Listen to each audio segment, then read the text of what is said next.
Welcome to the OK, Let's Learn podcast. This is two podcasts in one where we dive into tons of great stories and books, and another where we just dive into tons of different topics. My name is Kevin O'Keefe. So today, OK, let's learn about the steamboat, the invention of steam power to move a boat on a river. We're going to be talking about the life of Robert Fulton, who made it happen. We're going to talk about the life of Robert Livingston, who provided the money to Robert Fulton to make it happen. This changed America, one of many moments throughout our history that allowed westward expansion to become a reality, allowed movements of goods, supplies, food, people from the East Coast to the West Coast. This will be one of a series of podcast episodes on what made westward expansion possible. And it all started on an August morning in 1807. People gathered right there in New York City on the Hudson River to watch what many people thought was going to be a complete embarrassment and a debacle. There was this long, narrow boat that sat on the docks. There were no sails. There were no men with oars. Instead, there was a tall smokestack that rose up from the middle of this boat like a chimney, and fire was lit, steam began to build, and this boat started moving. No, not by the wind with sails, not by oars with manpower. For now, this was an opportunity that had never been realized. How can you travel on a river upstream? Downstream, no problem. But moving upstream against the current of the water, you needed power. And this is what Robert Fulton did. Now, before we get into the life of Robert Fulton and Robert Livingston and how they came together to make this a reality, let's dive right into how this worked. Talk about physics, talk about creating something, talk about the early people that figured this out. And it's fascinating. This goes back ultimately to the 1600s when the steam engine was designed, but it needed to be perfected. It needed to be safe. And ultimately, the first steam, now again, we're talking about steam, we're talking about basically creating fire, creating heat to heat up water that would move a piston inside a cylinder. That's exactly how it worked. The original steamboat was called the Clermont. This was the name of the home of Robert Livingston. And the original voyage was actually powered by wood, not coal. It was cheaper to obviously purchase, easier to find, easier to store.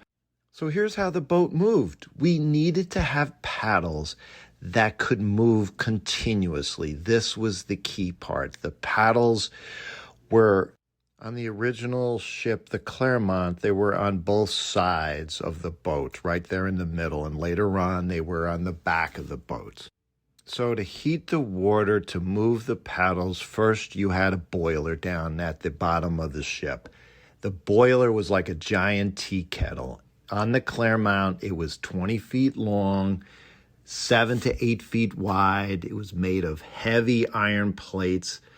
And workers basically shoveled the wood into the firebox, and the fire heated the metal heated the water, so the water turned into steam. Now here's the key points. The tea kettle, the steam is escaping. In this steam engine, the steam is trapped in a sealed space, and obviously this is creating pressure. You can imagine this. You can picture this. This pressure is pushing forward, creating force, and this force is power. So right above the firebox was this steam pipe. It traveled into another part of the machine right above the firebox. It was called a cylinder. Now this is where the movement starts. Inside this cylinder was something called a piston. Now you have to picture this, especially from my younger members of the audience. Pistons are still used today. This is how our cars move. But with the early steam engines, these engines were called external combustion engines. Combustion basically means the power that's pushing forward.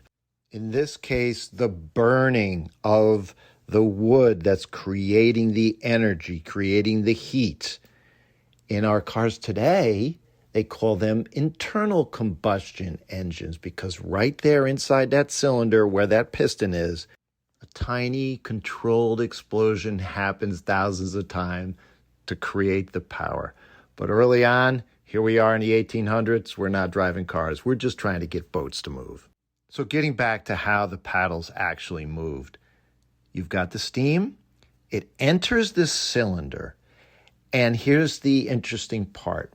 How is it that this piston, again, you got to picture a rod inside this cylinder that's moving back and forth. How is it literally moving back and forth? The piston is almost the size of the entire cylinder, so air can't get around or from one part of the cylinder from left to right. So in one opening on the left side, just picture this, the steam comes through and pushes the piston to the right. There's another opening on the right side and the steam is pushed out. At that moment, that valve pushes back to allow the piston to move back to the left. There's actually a metal piece called a slide valve that allows this to happen. You just got to picture this. If you're inside the tube, someone blows hard into the tube from the left side, it slides right, the piston. Then the door inside the tube switches. Now someone blows hard from the right side. It slides back to the left. It's amazing because this sliding door is the key piece that allows the piston to move back and forth from left to right. Now, again, picture this. It's smack in the middle, the firebox, and then the cylinder above it. So as this piston moves from left to right, you have a metal rod that's attached to the center of the piston. It comes out to the left side of the boat and to the right side of the boat. The rods are attached to these 15-foot tall paddle wheels, and there goes the wheels. I mean, again, I know this is maybe tedious, but this is all physics and it's amazing. And again, this is the key part that so many people during this time couldn't figure out how to move a boat. I mean, ultimately, if you just picture this round pizza pan and stick a pen through the center so that it can spin. Now, if you tape the ruler to the edge of the pizza pan, you push the ruler forward, which was the piston moving back and forth, attached to the rod, attached to the wheel. Ultimately, that ruler, forward and backwards, the pizza pan will spin. The wheels would spin. It's that simple. So this is what Robert Fulton perfected. And yes, going back to this man, like I said before, he wasn't the one that invented it. He took James Watt's original patent for the steam engine, and through a lot of cunning, a lot of politicking, a lot of knowledge of how things work. He was an engineer, but originally, as he grew up as a teenager in Pennsylvania, he was an artist. He loved drawing. He loved tinkering. As a matter of fact, at age 14, he built a small boat with a hand-powered paddle wheel. And then he was apprenticed to a Philadelphia jeweler. And he was painting little miniature pieces of jewelry, and he was actually doing hair work, which is interesting when I came across this. Back at that time, people that passed away, they would have strands of hair that they would weave into pieces of jewelry. So this is what he did. But ultimately in 1786, he ended up heading to England to study under this famous American painter, Benjamin West. But he still wandering and unfulfilled, moved away from painting, got more into building, creating, engineering, but he wasn't necessarily an original inventor. He took the ideas, like I said before, the ideas of others, he improved them, he synthesized them into a better product, a better invention. An example of this was he tinkered with the submarine that this fellow named David Bushnell had designed, and actually in 1776 to attack the British fleet in the New York harbor. But this went nowhere, but he then fortuitously ended up meeting Robert Livingston in Paris. This man had everything that Robert Fulton didn't have, which was primarily influence, power, and especially money. He was born in 1746 along the Hudson River, not far from where I grew up in Claremont, New York. He studied law at King's College, which is now Columbia University. And again, talk about timing. During the American Revolution, he actually served on the committee that drafted the Declaration of Independence. Although he didn't sign it, he was clearly with and knowing lots of powerful people. He ultimately became the Chancellor of New York, which was like this highest office in the state. And listen to this, in 1789, it was Robert Livingston that administered the oath of office to George Washington on the balcony of Federal Hall in New York City. His wealth, it came from land, it came from agricultural production on that land, and he inherited a lot of the money from his family. So he was not just in powerful positions, but he was always, like Robert Fulton, looking to advance his career, looking for the next big thing.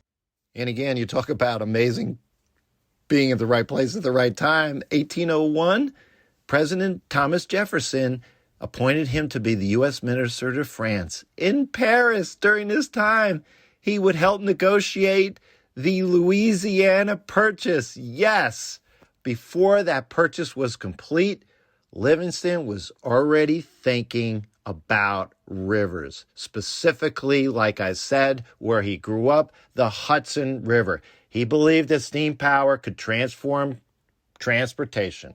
He secured, listen to this, he secured from the New York legislature an exclusive right to operate steamboats on the Hudson River if, but only if, he could produce this working vessel, a steamboat that met all the requirements that the legislature put in place. Basically one that was 4 miles an hour that could move quickly.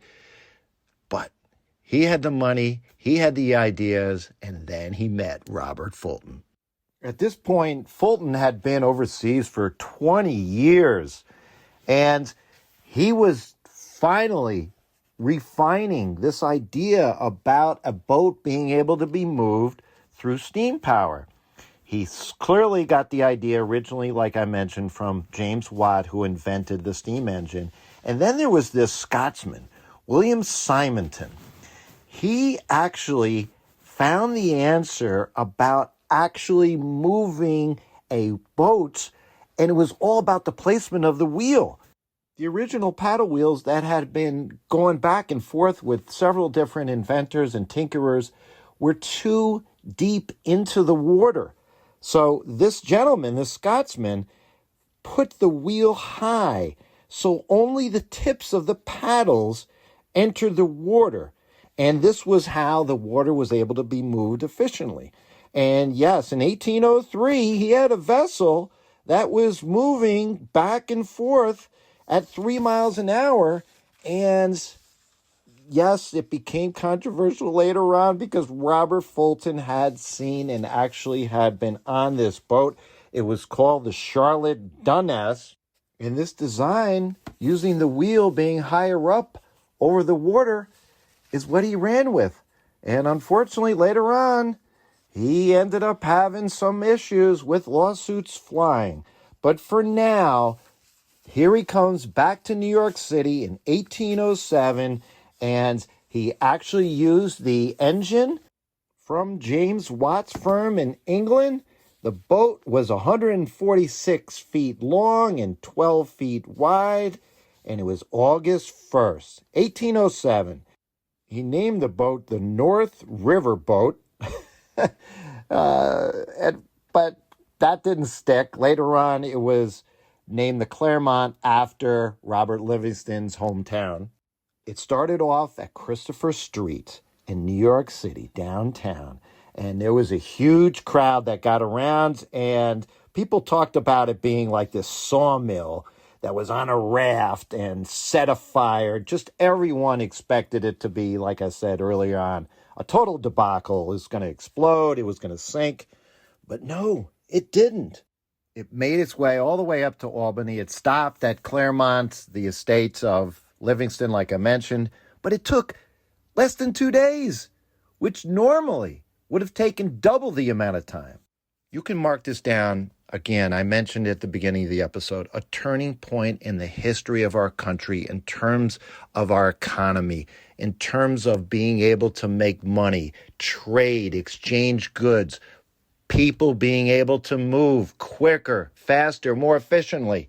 In a short 20 years, you are now able to move from New York City on a river all the way to New Orleans. Now, it's important to stop for a moment. A lot of what ultimately, in a future episode, we'll talk about canals and the building of canals. This was important, but initially the steamship was not able to move on canals because they were very shallow. They weren't deep enough, and it wasn't really cost effective to move initially with the steamships. But in terms of passing through the rivers, back and forth, north and south, east and west, yes, this is what the steamboat did. With the initial success of this maiden voyage, within 5 years, Fulton and Livingston had 6 steamboats up and down the local waters. And yes, they were charging people, so they made plenty of money. Now, tragically, Robert Livingston lived a long, productive, and happy life, but he had a series of strokes, and then shortly thereafter, in 1813, he passed away at age 66. Now, Fulton still continued building steamboats, and he actually had vessels on the Mississippi River, and he actually made a steam-powered warship for the U.S. Navy during the War of 1812. However, like I alluded to before, lawsuits started following.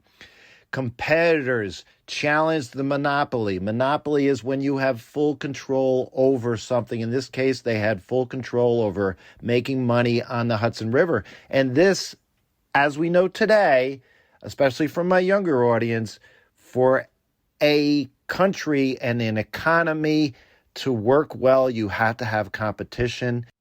It wasn't fair for one company to make all the money. This was the points and the foundation of how our economy works. So court battles ended up consuming a lot of time for Fulton. Money became an issue. And listen to this. He ended up marrying Robert Livingston's niece in 1808. They had 4 children. But again, shortly after Robert Livingston passed away, it was 1815. It was a really bad New York winter, and he was exposed to the elements while attempting to save a friend who had fallen through the ice in the river. He later fell ill, likely from pneumonia. And yeah, talk about tragic. He passed away at age 49. New York City, hearing this, held an elaborate funeral procession in his honor. And as with a lot of people that pass away early, he was celebrated. And he was widely recognized as someone who really changed the path of the United States. People moved on foot, people moved in covered wagons, but it was a lot quicker if you could move on water, and he made it easier. And as a matter of fact, it was his perfection of this piston moving inside this cylinder that could move a wheel. Well, someone got the bright idea, you know what? Let's use this technology. Let's move wheels, but let's go on a track, put it down on lands, and this became the Iron Horse. Technology is constantly moving forward. Friends, thanks for coming along with me on this journey of the Steamboat, Robert Fulton, and Robert Livingston. Reach out to me at kevmok21@gmail.com. Check us out on our OK Let's Learn Facebook page. And always appreciate the nice reviews and the 5-star ratings. Definitely that helps the podcast get it out to more and more people. And until next time, have fun and keep learning.